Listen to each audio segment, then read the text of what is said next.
आइए हम इसको समझने का प्रयास करें। तो हमें कहा गया कि यदि किसी त्रिभुज के एक भुजा के समांतर, तो सबसे पहला काम है मेरा कि यदि किसी त्रिभुज, तो एक त्रिभुज का चर्चा है।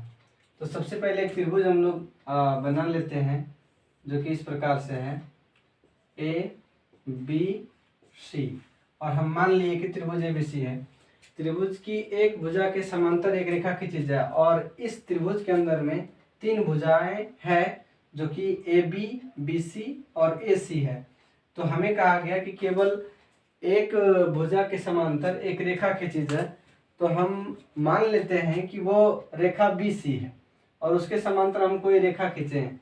अब आप थोड़ा देर के लिए समझ नहीं पाते हैं कि समांतर क्या है। तो समांतर है एक प्रकार से कि समान अंतर, यानी कि एक जैसा अंतर सब जगह रहे। जैसे कि एक प्रकार से समझ सकते हैं कि ये देख सकते हैं और फिर ये देखिए, तो ये कहीं ना कहीं इसके बीच की दूरी क्या है, सब जगह एक ही जैसा समान है। अगर माने कि यहाँ 5 मीटर है तो ये भी 5 मीटर है, ये भी 5 मीटर है। तो सवाल है कि सर यहाँ पे हम कैसे समझ सकते हैं कि सब जगह दूरी समान है।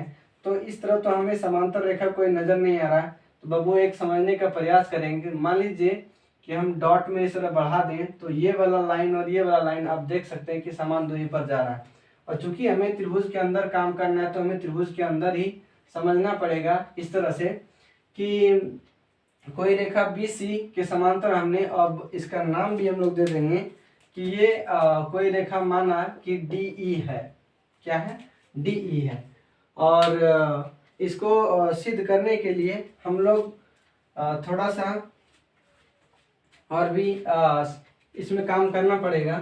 तो हम थोड़ा शुरू करें, यानी कि ये तो हमें दिया ही जाता है कि यदि किसी त्रिभुज के एक भुजा के समांतर एक रेखा खींची जाए, तो बस एक भुजा के समांतर हमने एक रेखा खींची जाए, तो इनका कहना है तो अन्य दो भुजाएं, अन्य दो भुजा क्या हुआ, मान लीजिए कि हमने इस रेखा के समांतर एक इस रेखा के समांतर एक समांतर रेखा खींच लिया, तो बाकी बोलता है कि अन्य दो भुजाएं, यानी कि अन्य दो भुजाएं में यहाँ पे ये बच जाता है। वो कौन दो भुजाएं? एक भुजा को हम ले चुके हैं, तो इधर से एक भुजा ये था मेरा और दूसरा भुजा ये था, यानी कि अन्य दो भुजाएं कहता है कि एक ही अनुपात में विभाजित हो जाती है। कहने का मतलब इस प्रकार से कि यानी एडी और ये दोनों भुजाएं आपस में एक ही अनुपात में, यानी कि एडी बटे डीबी बराबर में होना चाहिए एई और बटे ईसी। हमें ये सिद्ध करना है। तो इसका शुरुआत कैसे होता है? तो सबसे पहले हम लोग साधारण प्रतिज्ञा तो वो दिया रहता है, फिर हम लोगों को लिखना पड़ता है विशेष प्रतिज्ञा। विशेष प्रतिज्ञा अगर ये आपको याद नहीं रहता है, तो यहाँ पे हम लोग 2-3 बातों को धीरे धीरे से हम लोग करेंगे। तो इसके लिए हम लोग एक शॉर्ट में याद रखेंगे, यानी विशिर प्रमाण। क्या याद रखेंगे? विशिर प्रमाण। बी से विशेष प्रतिज्ञा, बी से क्या हो गया? विशेष प्रतिज्ञा, और सी से हमारा हो गया सिद्ध करना, और र से हो गया फिर रचना, और फिर प्रमाण तो प्रमाण है। हम लोग को ये टाइटल सेट करना पड़ता है हमें प्रमेय को सिद्ध करने के लिए। तो आइए विशेष प्रतिज्ञा भी हम लिखना है हमें। तो बस हमें कुछ नहीं करना है। हम क्या देख रहे हैं कि हमें एक त्रिभुज दिया गया है, तो हम लिखना शुरू करेंगे। माना ए बी सी, माना ए बी सी एक त्रिभुज है, माना ए बी सी एक त्रिभुज है, जहां यानी बीसी के समांतर डीई है, डीई खींची गई है, यह तो है डीई खींची गई है। और बस इतना ही, एक त्रिभुज है और जिनके एक भुजा यानी कि बीसी के समांतर हमने डीई खींचा है। अब आता है कि यानी हम क्या बोल चुके हैं, विशेष प्रमाण। तो उसके बाद आता है सिद्ध करना, यानी कि विशेष प्रतिज्ञा उसके बाद सिद्ध करना। सिद्ध करना तो हम पहले ही बता चुके हैं, सिद्ध हमें क्या करना है, एडी बटे डीबी, यानी कि एडी बटे डीबी बराबर एई बटे ईसी। फिर विशेष प्रतिज्ञा हो गया, सिद्ध करना हो गया। अब आता है रचना। तो रचना के लिए हमें जो काम करना है वो है कि डी से हमें डी एम लंब खींचना है और ई से हमें ई एन लंब खींचना है। अब डी से सी को मिलाना है और फिर ई को बी से मिलाना है। इस प्रकार से हमको रचना करना है। तो रचना में हमने क्या क्या किया है, यानी आप कह सकते हैं ई से ई एन, ई से आप क्या खींचे हैं, देखिए ई से आपने ई एन खींचे हैं और ई एन क्या है, लंब खींचे हैं। और किस भुजा पर खींचे हैं, तो ए और बी पर। हमें अपना ओरिजिनल त्रिभुज को याद रखना चाहिए, यानी कि ए बी पर क्या खींचे, ई से ई एन लंब, यानी कि ई से ई एन लंब ए बी पर। फिर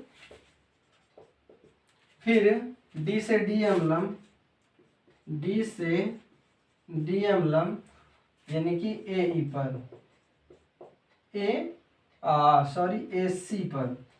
जबकि कह सकते हैं और भी हमने काम किया, डी को सी से मिलाया, यानी कि सी को कह सकते हैं, सी को डी से तथा बी को ई से मिलाया, बी को ई से मिलाया। ठीक है। अब इसके बाद मेरा आता है प्रमाण। प्रमाण में हमें काम करना पड़ेगा। तो इस बात के लिए हमें दो त्रिभुजों को लेना पड़ेगा। इसमें टोटल हमें 4 त्रिभुजों पर काम करना है। तो जिसमें से कि एक त्रिभुज तो दोनों बार में आएगा, यानी हम इसको कैसे देखेंगे, तो एक बार हमें ए डी और ई ये त्रिभुज लेना है और दूसरी बार में हमें एक त्रिभुज बी ई और बी डी ई को लेना है, बी डी ई को लेना है। तो त्रिभुज अब लिखेंगे प्रमाण में, त्रिभुज ए डी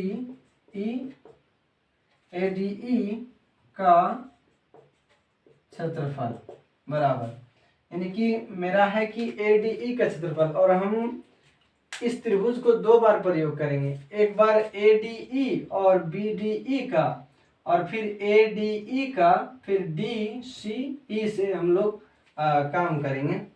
तो यानी कि एक बार ए डी ई और ये साइड का, और ए डी ई और फिर इस साइड वाले में काम करेंगे।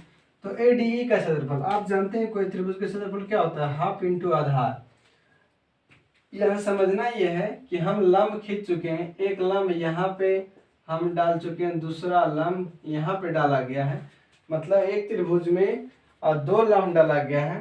तो हम एक एक करके इसका प्रयोग करेंगे। अभी मान लीजिए कि हम इस लंब से काम कर रहे हैं। अगर ये मेरा लंब है, इसे ई एन लंब है, तो आप जानते हैं कि यदि हम लंब खींचे तो बिना आधार का लंब नहीं होता, बिना आधार का लंब नहीं होता। आपने अगर ये लंब खींचा है तो आपके लिए आधार अभी ये काम करेगा। आपने अगर इसको लंब खींचा है तो आपके लिए आधार ये काम करेगा। तो इस आधार पर आपका आधार हो गया एडी और लंब हो गया ई एम। इसको रहने देंगे। फिर त्रिभुज इस बार बी डी ई, यानी कि बी डी ई का क्षेत्रफल बराबर, इसका भी हाफ इंटू, अगर यहाँ पे देखें गौर से तो हमें तो लेना इस त्रिभुज का बी डी ई का। तो इसके लिए जो आधार आपका हो गया, ये वाला आपका आधार हो गया बी से डी, तो आप बी डी ले लीजिएगा। चूंकि हमें साबित करना है तो ध्यान में रखा जाए, डी बी लिखिए, ए डी और बटे डी बी।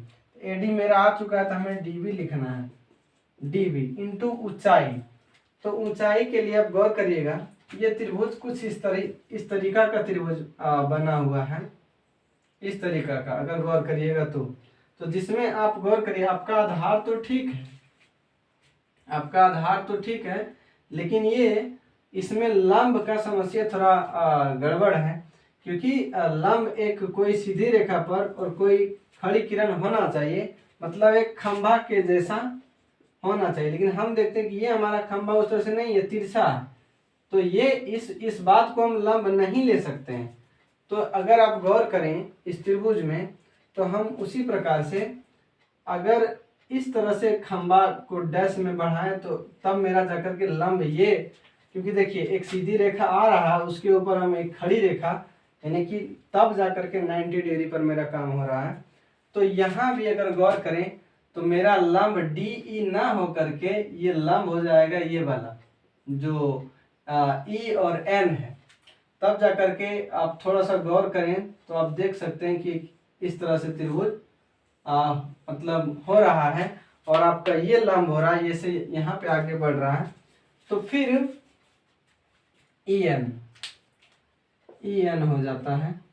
अब हम लोग कर सकते हैं, अब या तो इसीलिए त्रिभुज ए डी ई का क्षेत्रफल बराबर यानी कि half into A D into E N और बटे कर सकते हैं, यानी कि त्रिभुज बी डी ई का क्षेत्रफल यानी कि इसके बटे में क्या हो जाएगा, half into D B into E N. अब आप यहाँ से काटिएगा तो यह कट गया और आपका हो गया यानी कि ए डी अब बटे डी बी। हम इस बात को कहेंगे समीकरण फर्स्ट। तो आप इसको लिख सकते हैं और इसको हमें मिटाना चाहिए क्योंकि मेरा बोर्ड भर चुका है। अगर इस बात को मिटाकर लिखें तो आपके लिए सुविधा होगा। यानी कि फिर हम एक बार और कर सकते हैं, इस त्रिभुज को हम फिर से, क्योंकि ये बहुत गंदा हो चुका है, तो इसको एक स्पष्ट फिर से बनाते हैं। तो वही वाला त्रिभुज हम लेंगे ए बी सी, एक समांतर रेखा यानी कि डी ई, हमने डी से डी एम लंब खींचे थे और ई से ई एन, और फिर इसको इससे मिलाए थे और फिर इसको इससे मिलाए थे। तो उसके बाद अभी जो हमको त्रिभुज पर काम करना है, हम बोल चुके थे कि ये त्रिभुज हमें फिर से लेना है ए डी ई, इसको यानी, तो उसके बाद अभी हमको काम करना है, मतलब कि ए डी ई पर ही काम करना है। लेकिन पहली दफ़ा में हम लंब इसको लिए थे, ई एन लंब लिए थे। अब की बार हम जो लंब लेंगे तो डी से डी एम लंब लेंगे और हमारा आधार ए ही होगा। अब थोड़ा गौर भी करें, क्योंकि हमको ए ही लाना भी तो है, ए डी और बटे डी बी हम ला चुके हैं, तो इसलिए अब हमें काम करना चाहिए ए ई और ई सी पर। तो अगर ए ई मेरा आधार है तो आप देखते हैं कि लंब डी एम खींच चुके हैं, और आप जानते हैं कि त्रिभुज का क्षेत्रफल क्या होता है, हाफ इंटू आधार गुना ऊंचाई, यानी कि उसी को हम लोग लंब कहते हैं। तो फिर हम लोग कर सकते हैं यानी त्रिभुज क्या ए डी ई का क्षेत्रफल, क्योंकि आप मतलब कि दिमाग खराब आपका ना हो, ए डी ई का क्षेत्रफल हम यहाँ भी लिए हुए हैं, लेकिन फिर से हम ले रहे हैं, इसलिए ले रहे हैं क्योंकि हमने ए डी ई का जो त्रिभुज का क्षेत्रफल था उसमें हम लंब लिए थे ई एन, जबकि हमें अभी लंब लेने जा रहे हैं डी एम। तो तब मेरा आधार ए ई हो जाएगा, तब तो इसका क्षेत्रफल हाफ इंटू आधार, आधार आपका हो गया ए ई, यानी ए ई इंटू ऊंचाई यानी कि डी एम। फिर त्रिभुज उस बार हम लिए थे, आपको याद होगा कि त्रिभुज ये वाला लिए थे, यहाँ से यहाँ, आप देखिएगा। तो अभी हम उसी के ठीक अपोजिट में इस वाले त्रिभुज को लेना है, इस वाले त्रिभुज को। तो आपको याद होगा कि उसमें लंब आप यहाँ पे लिए थे और इस त्रिभुज में भी सी डी ई में भी आपके लिए लंब ये हो जाएगा, ना कि ये होगा। जैसे कि पिछला बार भी हम दिखाए थे कि कोई त्रिभुज इस तरह से है तो ये आपका लंब नहीं हो सकता है। ये आधार आप ले सकते हैं लेकिन ये लंब नहीं होगा। लंब का मतलब है कि वो एक सीधा खंभ जैसा होना चाहिए। तो अंततः मतलब कि 90 डिग्री उसको हम लोग कहते हैं, लेकिन सिंपल भाषा में आप कह सकते हैं कि एक खंभ यानी कि कैसे स्ट्रेट हो सकता है, अच्छा रह सकता है, तो उसी को हम लोग लंब कहते हैं। तो यहाँ भी आपका त्रिभुज क्या DEC का क्षेत्रफल, DEC का क्षेत्रफल, DEC का क्षेत्रफल, तो हाफ इंटू आधार, आपका आधार ये वाला हो गया, यहाँ भी लिए था आधार DB, और यहाँ भी थोड़ा देखना चाहिए आधार आपका यही होगा EC, यानी कि EC, तभी आप सिद्ध कर पाएंगे। थोड़ा इस बात को भी गौर करके देखते रहना चाहिए आपको बार बार सिद्ध करने के समय में। तो EC हो गया। अब लंब लीजिएगा तो आप एक बात गौर करिए कि यहाँ पे किस तरह कट गया, 1/2 E से EN कट गया। तो आपको इस बात का यहाँ भी ध्यान रखना है कि हमें बाद में चल करके इस बात को काटना भी है। और जहाँ तक समझ की बात है तो आपको समझ भी लेना चाहिए कि आपका यदि आधार ये वाला है तो ये आपका लंब नहीं हो सकता है, क्योंकि ये एक सीधा खंभा नहीं है। तो इस त्रिभुज के लिए, चूंकि इस त्रिभुज को थोड़ा सा उल्टा करके आप यदि देखते हैं तो आपको समझ में आएगा, नहीं होगा तो फिर हम बाद में और भी समझाते हैं। फिलहाल अभी जितना समझ में हो सके तो समझिए। तो ये आपके लिए लंब हो गया, तो यानी कि DM लंब हो गया। इसीलिए हम कह सकते हैं त्रिभुज ADE का क्षेत्रफल और बटे त्रिभुज DEC का क्षेत्रफल, यानी कि इसका half into AE into DM, या तो half into AC into DM। तो आप आराम से इसको काट सकते हैं, इसको काट दिए तो फिर आपका बच गया AE अब बटे EC, ये समीकरण सेकंड। अब आप कह सकते हैं, अब समीकरण फर्स्ट तथा सेकंड से आपका क्या हो गया, देखिए AD बटे DB, यानी कि AD बटे DB बराबर AE अब बटे EC, यही आप कह सकते हैं कि प्रूव्ड हो गया। तो इस बात को आप देख चुके हैं, पूरा उतार भी लीजिएगा। तो थोड़ा सा फिर से इसके बारे में एक्सप्लेन कर दें डिटेल में कि शुरू से हम लोग क्या क्या काम किए हुए हैं। तो ये तो आप उतार लीजिए और उतरा हुआ आप समझ जाइएगा, हमको इसे मिटाना चाहिए। तब हमें क्या दिया गया था, हमको कैसे साबित कर सकते हैं इसको, क्योंकि समय तो कम है और आपको साबित करना है। तो आपको दिया गया था यदि किसी त्रिभुज की एक भुजा के समांतर, तो आपके पास एक त्रिभुज था और आप इसका नाम दे दीजिए ABC। तो आपको आगे कहा गया एक भुजा के समांतर, तो इसमें 3 भुजा चुकी है, एक भुजा ये वाला, दूसरा भुजा ये और तीसरा भुजा ये। माना कि हम ये इस त्रिभुज के समांतर कोई रेखा खींच रहे हैं, तो हम इसका नाम दे दिए थे DE। अब आपको डिजाइन थोड़ा सा याद रखना चाहिए कि आपने क्या किया था, E से EN और D से DM लंब खींचे थे, और आप C से D को और B को फिर E से मिलाए थे। अब यहाँ पे है, हम एक बात बोले थे कि विसिर परिमाण, आपको इस बात को याद रखना चाहिए, विसिर परिमाण, ताकि सेटिंग एक देना पड़ता है। यानी कि आप यहाँ पे लिखते विशेष प्रतिज्ञा, तो इसके अंदर में आप क्या देख रहे हैं कि ABC त्रिभुज है, तो यहाँ आप लिख सकते हैं चूंकि मतलब कि ABC एक त्रिभुज है। अच्छा, जिसमें आपने क्या किया, जिसमें बोला BC के समांतर कोई रेखा खींचना है, तो BC के समांतर हमने क्या रेखा खींचा, जिसमें BC के समांतर रेखा DE खींचा गया। विसिर परिमाण आपको बोलना चाहिए बार बार। तो सिद्ध करें, उसके बाद सिद्ध करना है, आप लिखिएगा सिद्ध करना है।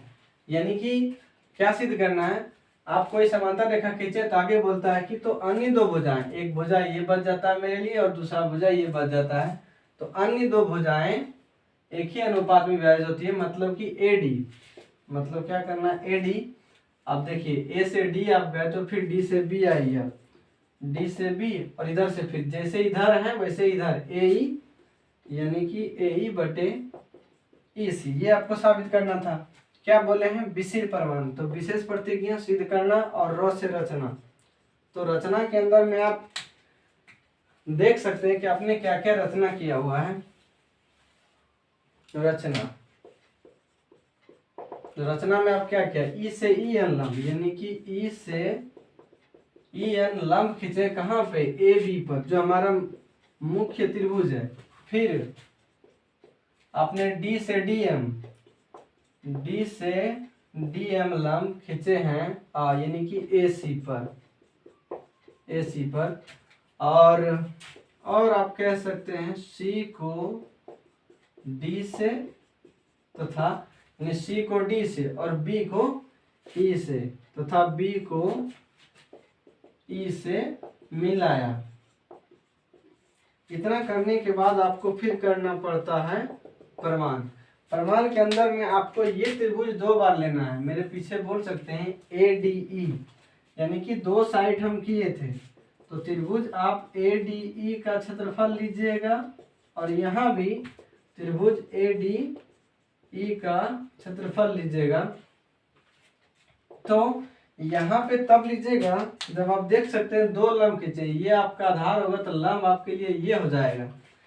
तो यानी कि हाफ इंटू आधार, आधार आपका AD और लंब आपका हो गया EN। और यहाँ पे सिद्ध करने में हम रखे थे आपको ये यानी कि सिद्ध करने वाला बात सामने में रखना चाहिए। तो सिद्ध करने में हम लिखे थे कि AD बटे DB बराबर AE, यानी कि AE अब बटे EC। तो देखिए AD हो गया, अभी DB लाना है। तो फिर त्रिभुज ये वाला, इस वाले त्रिभुज का क्षेत्रफल आपको लेना है, यानी कि एक बार पूरा और ये आधा साइड, यानी कि इस वाला पूरा जो हिस्सा है उसका आधा साइड ले रहे हैं अभी, और फिर बाद में आधा साइड लेंगे। तो यानी कि फिर त्रिभुज BDE का क्षेत्रफल, BDE का क्षेत्रफल जो कि हाफ इंटू, यहाँ पे गौर करिए AD ले चुके तब आपको DB लेना चाहिए और फिर यही डाल दीजिए। ये शॉर्टकट में हम कर रहे हैं कि कैसे आपको मतलब कि करना है, जो समझ पाए तो ठीक है, नहीं तो एक सेटिंग भी किस प्रकार से करना है। तो इसलिए आप कह सकते हैं कि त्रिभुज ADE का क्षेत्रफल बटे त्रिभुज BDE का क्षेत्रफल अगर आप करिएगा तो half into AD into EN अब बटे half into DB into EN। देखिए आपका EN से EN और हाफ से हाफ कट गया, तो आपके लिए AD बटे DB समीकरण फर्स्ट ये आधे काम आपका हो चुका है। और इसी तरह से वही त्रिभुज हम बोल चुके हैं दोनों तरफ लेना है ADE का क्षेत्रफल, लेकिन जब आधार आपका ये होगा और ऊंचाई आपका ये होगा तो हाफ इंटू आधार क्या AE और ऊंचाई आपका DM। फिर त्रिभुज ये वाला हम ले चुके थे आधा साइड, तो अभी ये आधा साइड ये वाला लेना है। तो इसके लिए त्रिभुज क्या होगा DCE या तो CDE, यानी कि CDE का क्षेत्रफल हाफ इंटू EC। आप यहाँ भी देखिए आप AE बना चुके हैं, AE आ चुका है, आपको फिर EC लेना पड़ेगा, मतलब EC। और देखिए हम किस तरह से यहाँ पे काटे हुए हैं, मतलब कि तो इधर भी तो हमको काटना पड़ेगा, यानी कि DM। आप देख भी सकते हैं कि DM आपका यही लंब होगा। कुल मिला करके ये वाला त्रिभुज, ये वाला त्रिभुज के लिए देखिए, यानी कि ये तो आपका आधार काम कर रहा है और तब इसका लंब ये वाला काम हो रहा है, ये वाला, ये D से DM, तो वही DM लिख चुके हैं। तो फिर आप कह सकते हैं त्रिभुज ADE का क्षेत्रफल बटे त्रिभुज CDE का क्षेत्रफल, यानी कि half into AE into DM और half into EC into DM। अब आप देखिए बड़े आसानी से डीएम डीएम ये कट गया और बच गया आपके पास AE बटे EC और ये हो गया आपका समीकरण सेकेंड। अब कुछ नहीं था, हमारे लिए लिखना था समीकरण फर्स्ट तथा सेकेंड से, यानी कि आप देख सकते हैं कि आ चुका है हमारा AD बटे DB बराबर AE बटे EC। अब हम कुछ नहीं करेंगे, इसको प्रूव कर देंगे।